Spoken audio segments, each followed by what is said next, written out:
All right, so in middle school, I think the most powerful word, like the best word you could ever hear in middle school is fight.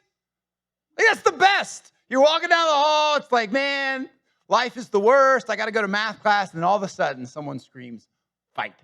And it's like the best feeling in the world because then everybody is running towards the fight.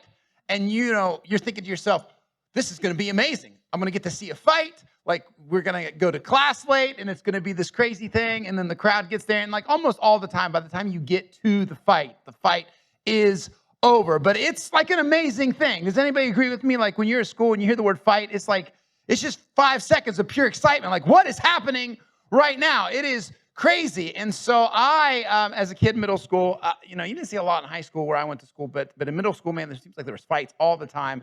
And I liked seeing fights. A matter of fact, I got a little secret for you, a little confessional to make. It's not really a secret, it's a confession.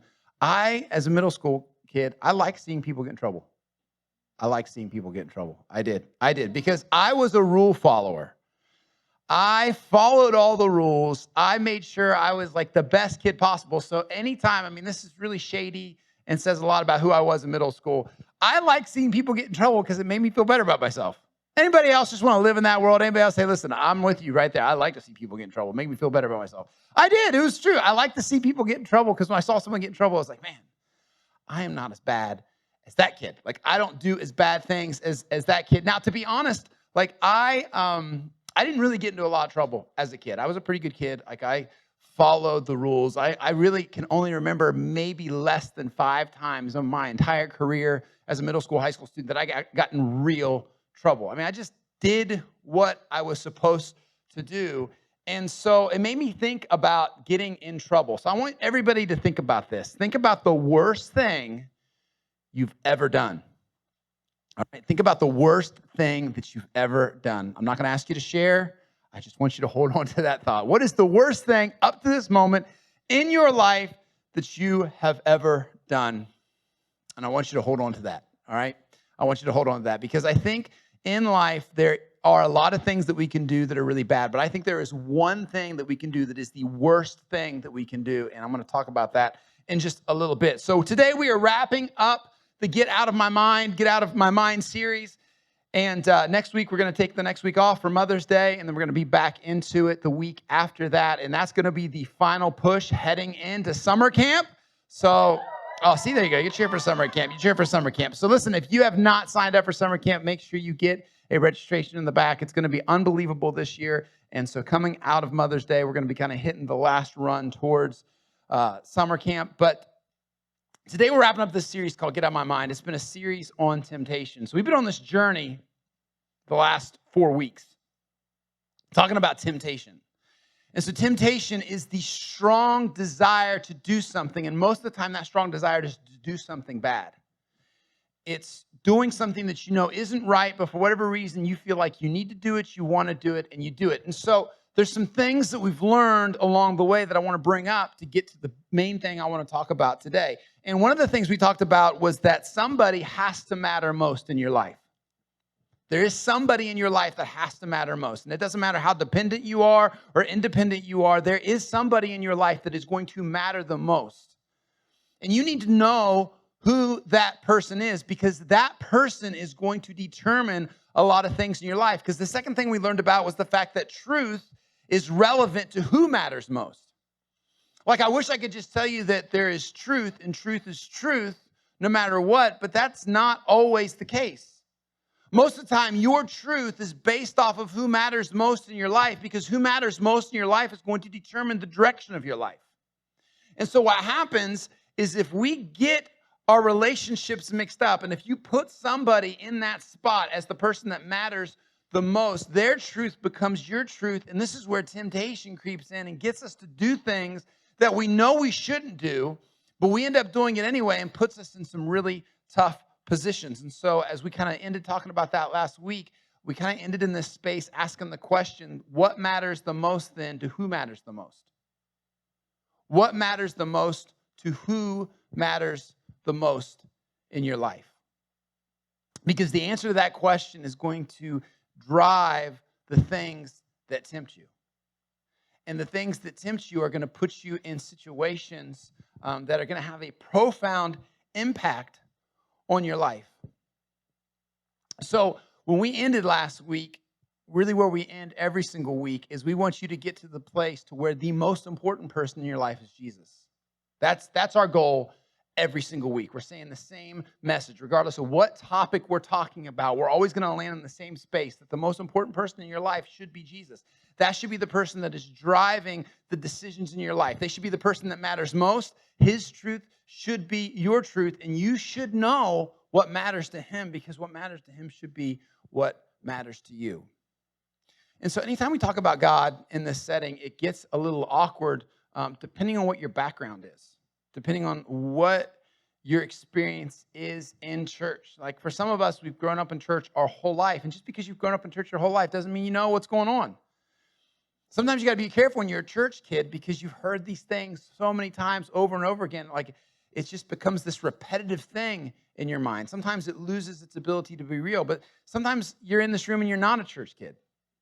Your first experience at church maybe wasn't even a good one. So anytime you bring up Jesus, it just brings a lot of different emotions in the room. But it doesn't change this fact. And here's the fact. It's probably the most important thing that we can say about you. So a couple weeks ago, I think when we opened this up, we talked about what you think about when you think about yourself. That's the second most important thing. The first most important thing is, what do you think about when you think about God? What do you think about when you think about God? It's going to be the most important thing about you, because that thought is going to drive all the decisions in your life. So when we talk about temptation, it gets tough, because most of the time with most of us, temptation is a very negative thing. Temptation isn't just something we're struggling with. Temptation is something that a lot of us fall into. That there are some things in your life that you are caught up in that you shouldn't be caught up in. And you know it's not right for you. And you know it's not good for you. But for whatever reason, you keep going back to that. And so here's the question. When you do what you know you're not supposed to do, what do you do next? What do you do next? But maybe more important than that question is, what does God think? So I was thinking about my life and thinking about all the bad things I've done in my life, like things I would consider like really bad.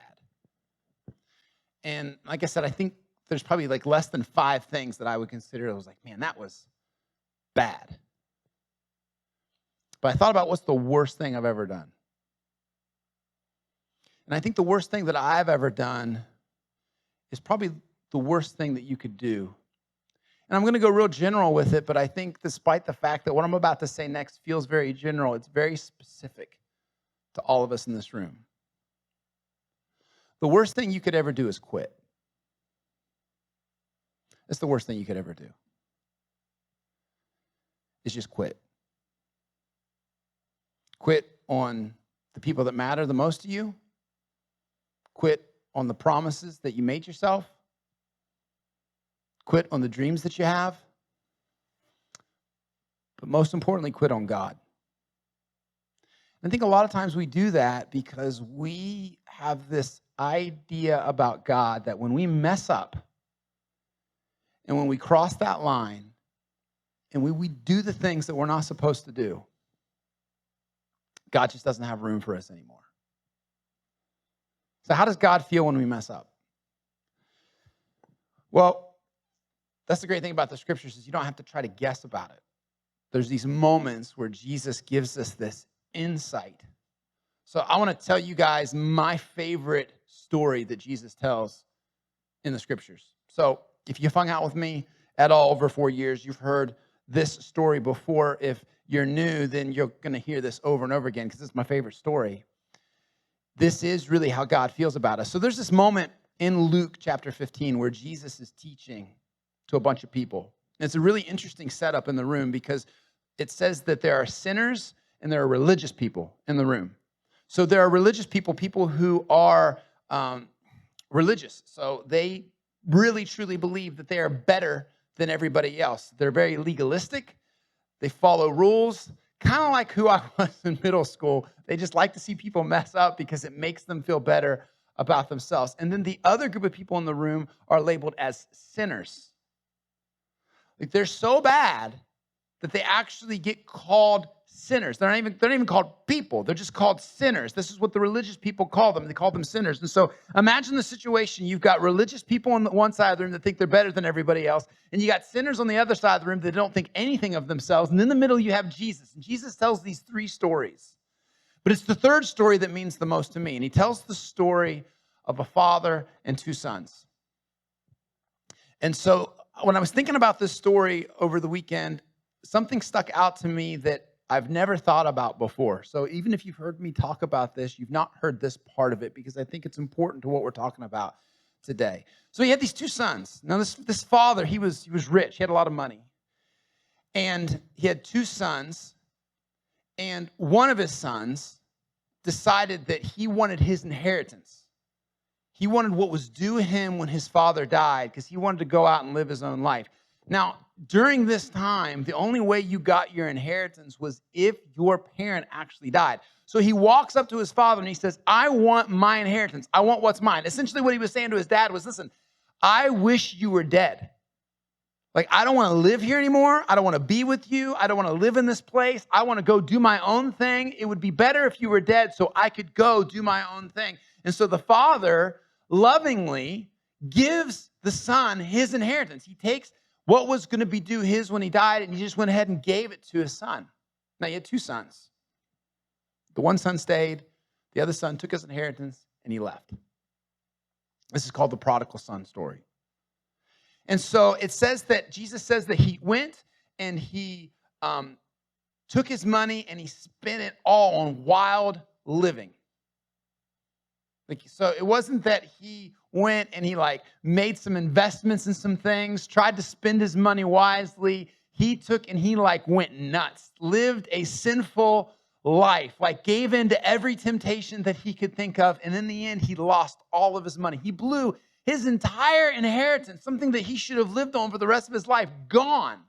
And then where he was living, it says that a famine hit this land. And then everybody suffered. Everybody lost everything.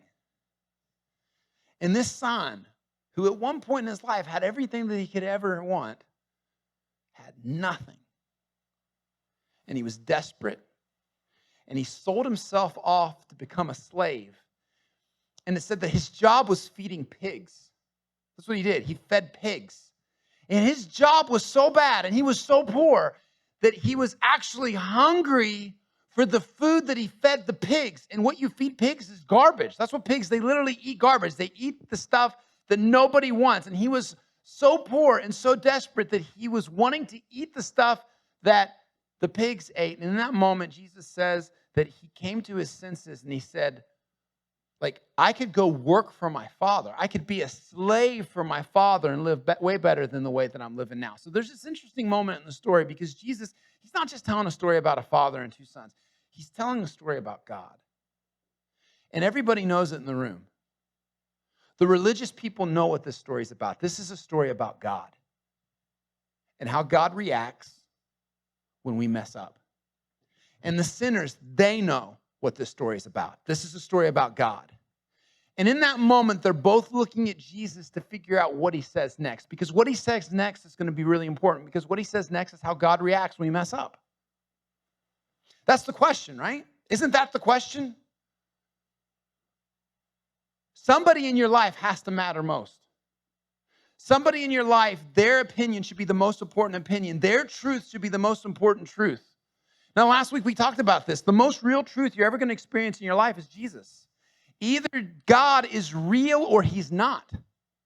And if God is real and what the scriptures say about God is true, he should be most important. And his truth should be our truth. And what matters to God should be what matters to us. And here we are at this moment where you got these religious people that they don't think they need God. They think they're good because they follow all the rules. And then you got people who are sinners and they've messed up so bad that this is how they're labeled. And Jesus is telling the story. This is their story. And everybody's leaning in to hear what Jesus says next. So he says the son came to his senses and he said, why am I living as a slave here when I can be a slave for my father? So the son goes back home. He goes back home, and as he's heading home, Jesus says he's preparing the speech. You know, it's the speech that you got to give when you know that you got in trouble and you're gonna face your parents, and you better have something clever to say. Listen, there's another little rule of being a teenager. If you don't know how to prepare a speech when you get in trouble, you need to figure out how to prepare a speech, all right? Because your mom and dad are gonna be a lot easier on you if you can explain to some detail why you did the stupid thing that you did, as opposed to going, I don't know why I just did that stupid thing. I'm just telling you, I'm just helping you out. Prepare the speech. He's preparing the speech to try to explain to his dad, listen, I took everything you gave me and I blew it. I blew it on sinful living. I've got nothing left. Can I be your slave? Can I work for you so I can live a better life? That's the speech. And Jesus says, now listen, everybody's leaning in because the religious leaders, they believe that when you mess up like that, God doesn't want you anymore. That you're not worthy of his love. You're a sinner, an outcast. And this is how a lot of people feel right now about God. There are so many teenagers that are not willing to come back to Jesus. So many teenagers not willing to deal with the stuff that's happening in their life because they really believe that if God matters most, God's opinion of us when we sin and we mess up, it's got to be so bad that God wouldn't even want me, so why even bother? And the sinners, man, they're leaning in because they're wondering, what does it take to get back with God? They know their mistakes. People have pointed out all their issues. What does it take to get right with God? What do I got to do to make things right with God? And there's a bunch of us in this room that think like that. Like, listen, I've done some things, and I've been some places, and I've given into temptation, and I have done some things that I promised I would never do, and I don't know how to fix what's wrong with me. I don't know how to undo what I've done. And Jesus says that the son is heading to the father, and he's got his head down, and he's working on the speech, what he's going to say. And then all of a sudden, when he looks up, his father is running towards him. He's running towards him. And Jesus says that his father embraces the son. And now everybody's like, all right, what's the father going to say? Because everybody knows what the story's about. The story's about God. It's not about a father and two sons. It's about God and what God does with sinful people, people who make mistakes. What is God's reaction when you make mistakes? And the son starts to give the speech. He starts to say sorry. He starts to go through the whole process of the mistakes that he made and why he did it. And the father shuts his mouth. He doesn't let him give the speech. And Jesus says that in that moment, he restores his son. That he puts him back in the position that he was in before he left. And that night he throws the biggest party to celebrate his son. And there's a moment where he says out loud to the people, my son was dead, now he's alive. Like, it's an amazing story. And I've said this story a bunch of different times here, but there was something that stuck out to me that's never really stuck out to me before. And I think that's why when you make a mistake and you do something wrong, the worst thing you could ever do is quit. Listen, you are going to make mistakes. Lots of mistakes. There's some of you right now, as I'm talking, you're in a mistake right now. Like, you're literally in a mistake. Like, I'm talking within the last 24 hours, you've done something that you're ashamed of.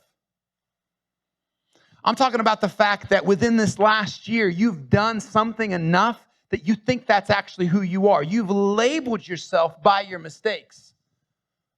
You are never, ever, ever going to get free from not making mistakes. This is called life, and you are going to mess up a lot. But what's important is not what you did, but what's important is what you do next, because the worst thing you could ever do is quit. And here's why. This son is heading home. He's got his head down, and he's practicing the speech. He doesn't even know that his dad was already there, running to him, which means his dad was waiting on him, which means his dad has been waiting on him, knowing this day would come. Which means I wonder how many times that dad sat in the front yard and looked down the road waiting for his son to come back because he just knew.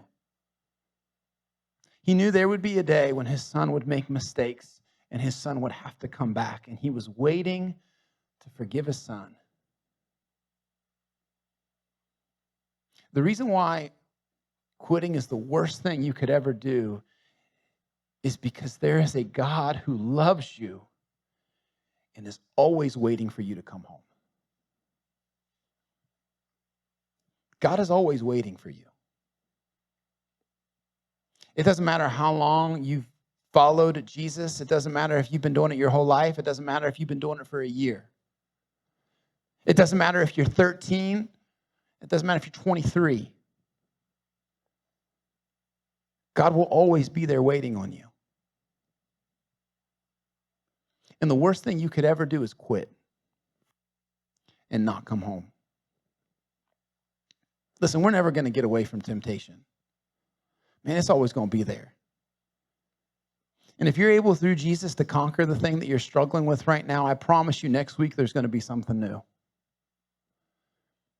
And if you're able to get through the stuff that you're struggling with now as a teenager and a high school student, I promise you there's going to be something new when you get to college. And for some of you, the thing that you're struggling with, you are going to struggle with maybe through high school, maybe through college, and you might struggle with it as an adult. You are never, ever going to get away from temptation, and you're never going to get away from the struggle of sin. That will always be there. But you know who else will always be there? God. He is always going to be waiting in the front yard, just waiting for you to come home. That's the worst thing you could ever do is quit. And just say, you know what? I think I'm done. I think I'm going to stop praying. I think I'm going to stop getting plugged in at church. I think I'm going to stop caring about my faith. I think I'm going to stop trying to have a relationship with God because I don't know if this has been too many times. And I don't know if this time he's going to take me back.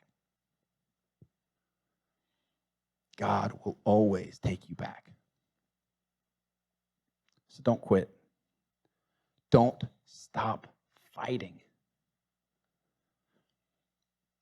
When you give in to temptation,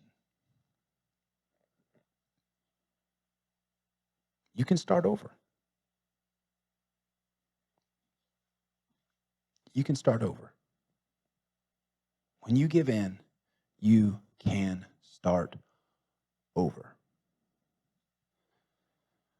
But you got to be willing to fight. You got to be willing to fight.